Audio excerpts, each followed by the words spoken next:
नमो नमः छात्रों।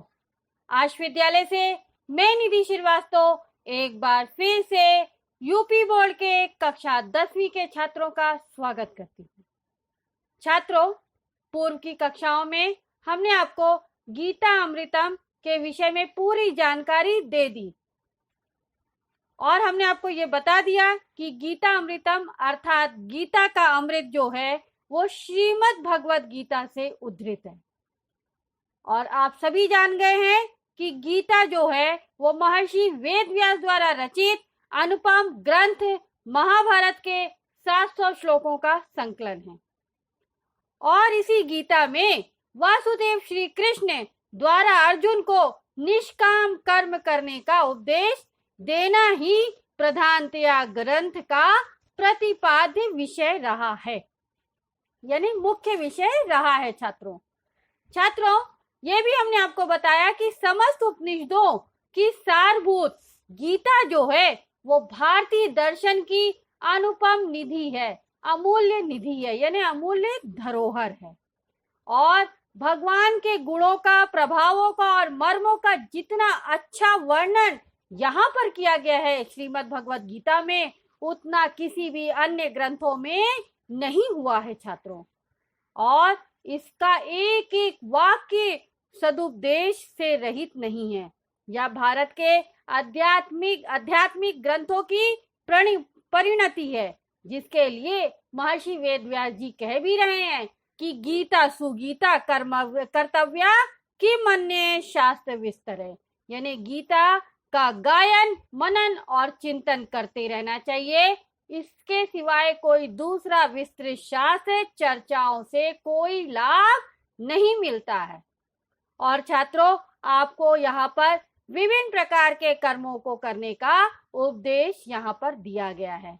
यहाँ पर यह भी आपको बताया गया है कि हमको किसी वस्तु से आसक्ति नहीं रखनी चाहिए, हमें लगाव नहीं होना चाहिए और साथ ही साथ हमें अपने उसमें हर हाल में प्रसन्न रहना चाहिए, चाहे मानो चाहे अपमानो, हमें हमेशा एक सा भाव दिखाना चाहिए। क्योंकि अगर हम असमान भाव दिखाते हैं तो वो हमारा बिहेवियर के दुरुपयोग होता है। ठीक है छात्रों, तो छात्रों आज के इस गीता के उपदेश में या आगे के इस अंश में छात्रों क्या बताया जा रहा है आगे, उसको जानने के लिए आइए देखते हैं हम लोग क्लास 10 संस्कृत षष्ठा पाठा गीता अमृतम का 5वां भाग। छात्रों, प्रस्तुत पाठ में श्लोकों का अन्वय और हिंदी भाषा में संदर्भ सहित व्याख्या एवं विशेष पर प्रकाश डाला गया है। नौ श्लोक नंबर 8। मत कर्म कृन्म मत धर्मो मद्भक्ता संवर्जिता निर्वैरः सर्वभूतेषु यः सा मामेति पांडवा। फिर से सुन लीजिए, थोड़ा सा प्रोनाउंसिएशन डिफिकल्ट है। मत कर्म कृन् मत धर्मो मद्भक्ता संवर्जिता निर्वैरा सर्वभूतेषु यः सा मामेति पांडवा। छात्रों, श्लोक का संलाप करने के लिए हमको अन्वय करना है और अन्वय के लिए ये सूत्र है कि कर्ता कर्म क्रिया और इनके विशेषण को अन्य विभक्तियों के साथ एक पंक्ति में नियोजन करना ही अन्वय है। तो छात्रों अन्वय देखिए। हे पांडव, यह मत कर्म कृत मत परमः मत भक्ता संवर्जिता सर्वभूतेषु च निर्वैरा अस्ति सा माम एति। नौ छात्रों, अन्वय के बाद हमको प्रत्येक श्लोक में संदर्भ लिखना होता है, तो यहाँ पर भी संदर्भ देख लीजिए। प्रस्तुत श्लोक श्रीमद् भगवत गीता नामक ग्रंथ से संग्रहित होकर हमारी पाठ्य पुस्तक संस्कृत साहित्य के पद्य पीयूषम के षष्ठा पाठा गीता अमृतम से लिया गया है। और इस अवतरण में अनन्य भक्त के लक्षण तथा भगवत प्राप्ति का श्री कृष्ण जी अर्जुन को उपदेश देते हुए कहते हैं, यानी यहाँ पर अनन्य भक्त जो होता है उसके लक्षण बताए गए हैं और साथ ही साथ भगवान की प्राप्ति का श्री कृष्ण जी अर्जुन को उपदेश दे रहे हैं। ठीक है छात्रों, तो नाउ हम लोग इसको देखते हैं सल्लाद। हे पांडवा, यह मत कर्म कृत मत परमः मत भक्ता संवर्जितः।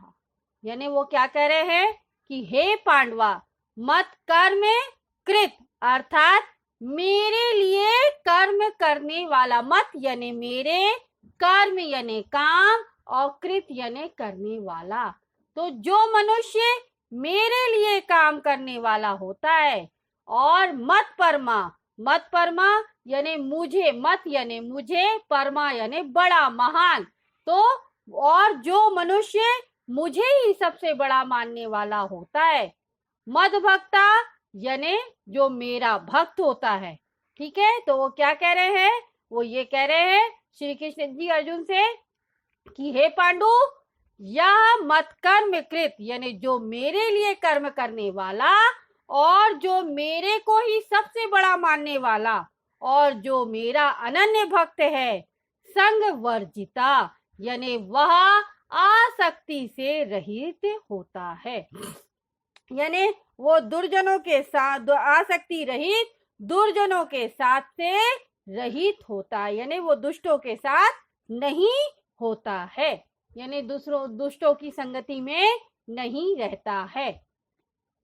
सर्वभूतेषु च निर्वैरा अस्ति।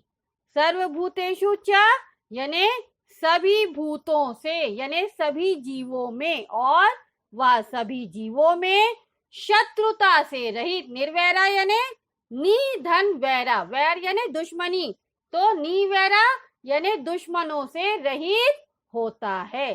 स मामेति, स यानी वह, माम यानी मुझे, एति यानी प्राप्त करता है, और वह मुझे प्राप्त कर लेता है।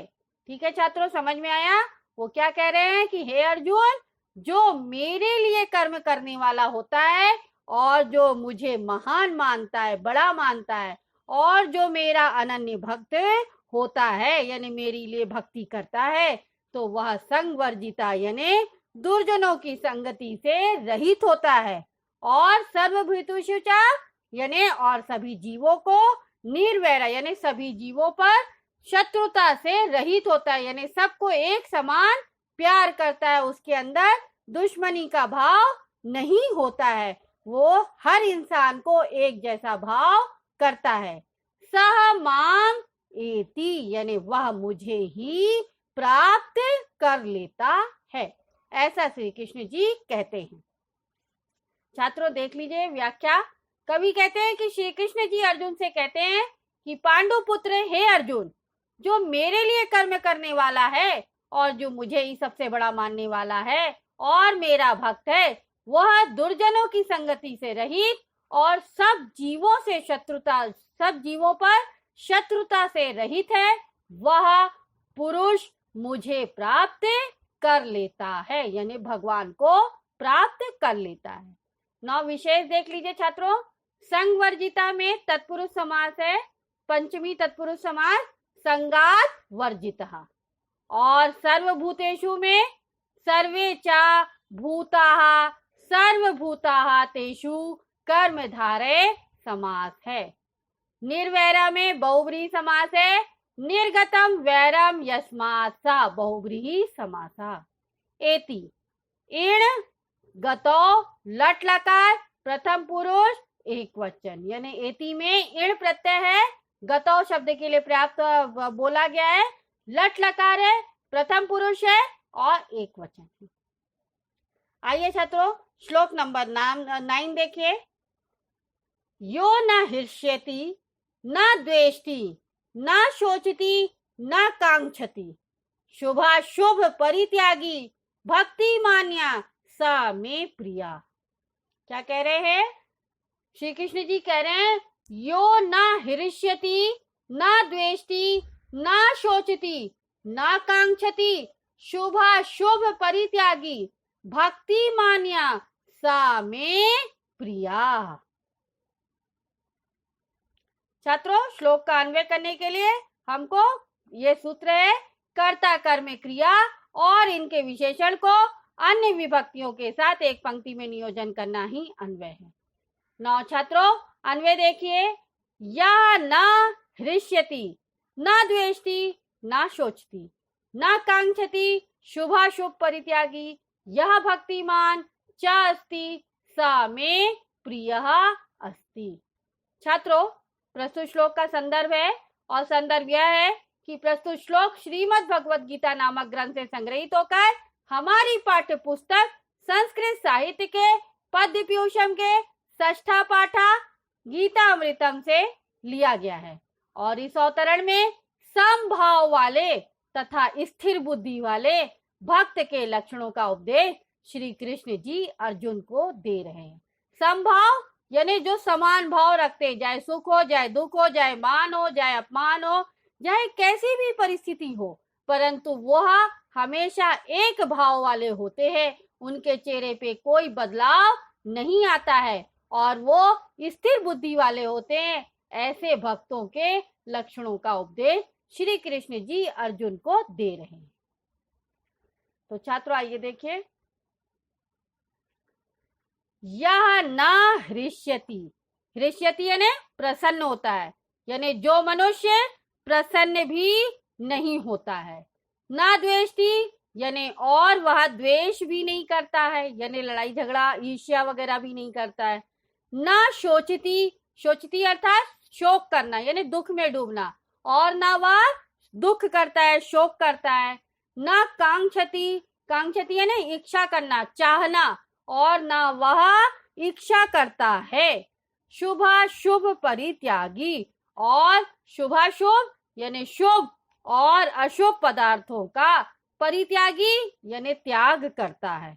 यानी जो व्यक्ति शुभ और अशुभ पदार्थों का परित्याग कर देता है यानी त्याग कर देता है, यह भक्तिमान, और जो भक्तिमान होता है यानी भक्ति वाला होता है, भक्ति के गुणों से युक्त होता है, च अस्ति यानी और जो भक्ति के गुणों से युक्त होता है, स मे प्रिया अस्ति यानी वह मुझे प्रिय है, यानी वही मुझे पसंद है।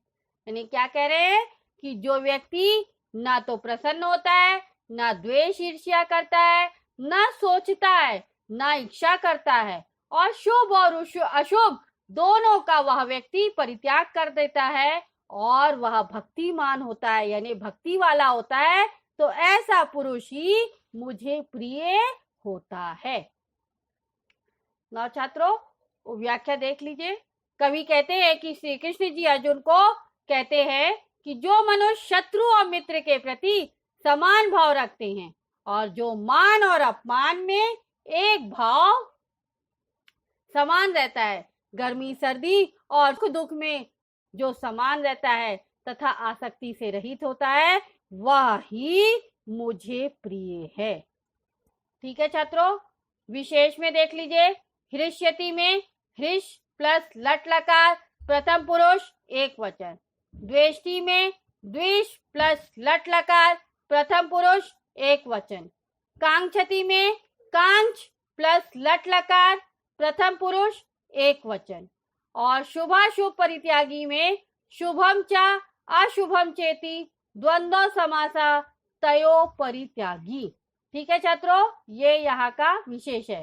हृष्यति में हृष प्लस लट लकार है। ठीक है छात्रों, तो इसी के साथ यह अंश यहाँ पर समाप्त होता है। आज के इस अंश में आपने 2 श्लोक पढ़े। पहले श्लोक में आपको बताया गया कि जो मेरे लिए यानी भगवान के लिए जो सिर्फ कर्म करता है और जो उन्हें ही बड़ा मानता है और जो दुर्जनों की संगति में नहीं रहता है, तो वह पुरुष भगवान को प्राप्त करता है। और दूसरे श्लोक में बताया गया कि जो पुरुष ना तो प्रसन्न होता है, ना किसी से ईर्ष्या छल कपट करता है, और ना ही सोचता है, शोक में डूबता है, और ना इच्छा करता है, और शुभ और अशुभ दोनों पदार्थों का परित्याग करता है, तो वह और भक्ति करता है, भक्ति से भरा हुआ होता है, तो वह पुरुष मुझे प्रिय है, ऐसा भगवान कह रहे हैं श्री कृष्ण जी। तो छात्रों, इसी के साथ यह अंश यहाँ पर समाप्त होता है। आज के इस अंश में आपको कोई भी डाउट है तो आप आर्ष विद्यालय के ऐप्स को लाइक करके क्वेरी में जाकर अपना डाउट पूछ सकते हैं। मैं आपका जवाब जल्द से जल्द दूंगी। तब तक के लिए धन्यवाद छात्रों। नमो नमः।